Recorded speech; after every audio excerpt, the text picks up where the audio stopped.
दोस्तों अस्सलाम वालेकुम वरहमतुल्लाहि वबरकातुहू। आज इस्लाम की रूह से वो दिन है जिसको अल्लाह ने इतना पसंद किया कि लोगों से कहा कि ऐ लोगों जाओ खुशियाँ मनाओ। आज का दिन वो दिन है कि आज अल्लाह के सबसे बेहतरीन यानी बरगुज़ीदा बंदे इब्राहीम अलैहिस्सलाम जिसको खलीलुल्लाह भी कहते हैं और इस्माइल अलैहिस्सलाम जिसको ज़बीउल्लाह भी कहते हैं, इन दोनों की आजमाइश के बाद अल्लाह ने आज ये दिन खुशी का करार दिया है।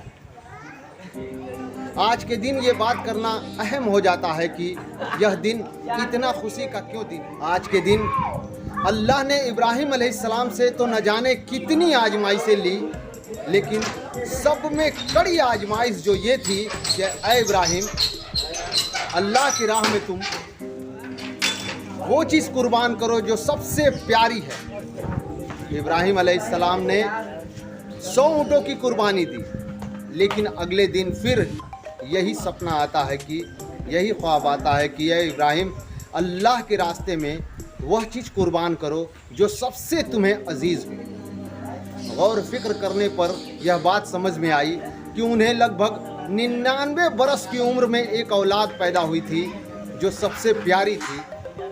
इस पर अल्लाह ताला ने उन्हें ये स्वप्न दिखा दिया कि तुम अपने बेटे को मेरी राह में कुर्बान करो। सुबह इब्राहीम अलैहिस्सलाम उठते हैं और अपने बेटे से बात करते हैं कि ऐ मेरे बेटे, अल्लाह ने मुझे सपना दिखाया है कि मैं तुम्हें ज़बह कर रहा हूँ।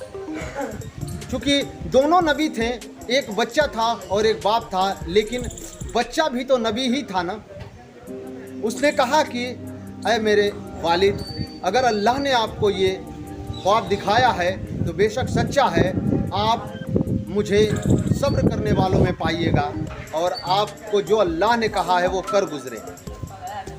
इस बात को करने के लिए अल्लाह के नबी ने उन्हें जो है नहला धुला करके एक बेहतरीन सा कपड़ा पहना करके ले करके उस पहाड़ी पर जाते हैं जहां उनको ज़बह करना है। वहां जाते हैं और उन्हें लिटा करके जब ज़बह करते हैं तो कुछ देर बाद जब उनकी आंखें खुलती है और उन्होंने अपना काम पूरा कर लिया होता है तो वो देखते क्या है कि बगल में खड़े इस्माइल अलैहिस्सलाम मुस्कुरा रहे हैं और वहाँ दुम्बा जो है वो ज़बह हुआ है।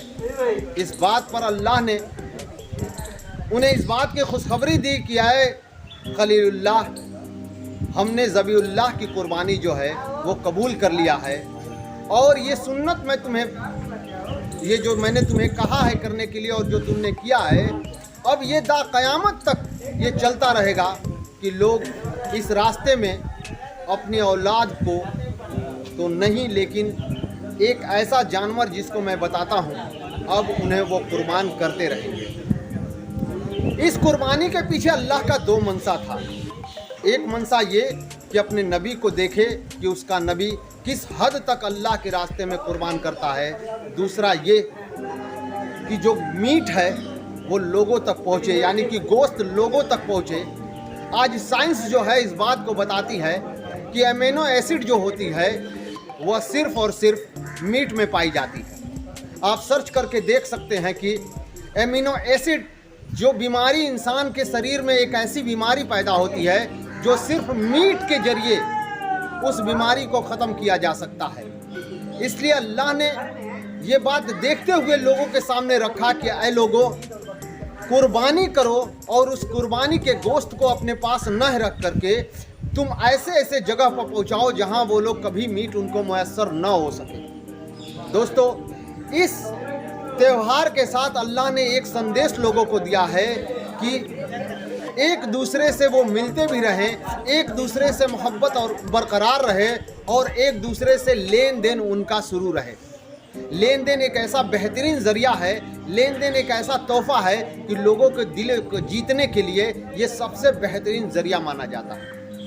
इसी ज़रिया के तहत इस्लाम में आने वालों को अल्लाह ने यह खुशखबरी दी है कि लोगों, आज का जो दिन है वो एक बेहतरीन दिन है। अल्लाह का शुक्र अदा करो। सुबह उठते ही तुम फ़ज्र का नमाज़ पढ़ो और फ़ज्र के नमाज के बाद 2 रकात नमाज वाजिब पढ़ो जो सिर्फ अल्लाह के लिए हो, और इसके बदले अल्लाह तुम्हें आज ईद का दिन देता है जिसकी खुशियाँ मनाओ। आप देख रहे थे जनता की आवाज़ 007। धन्यवाद।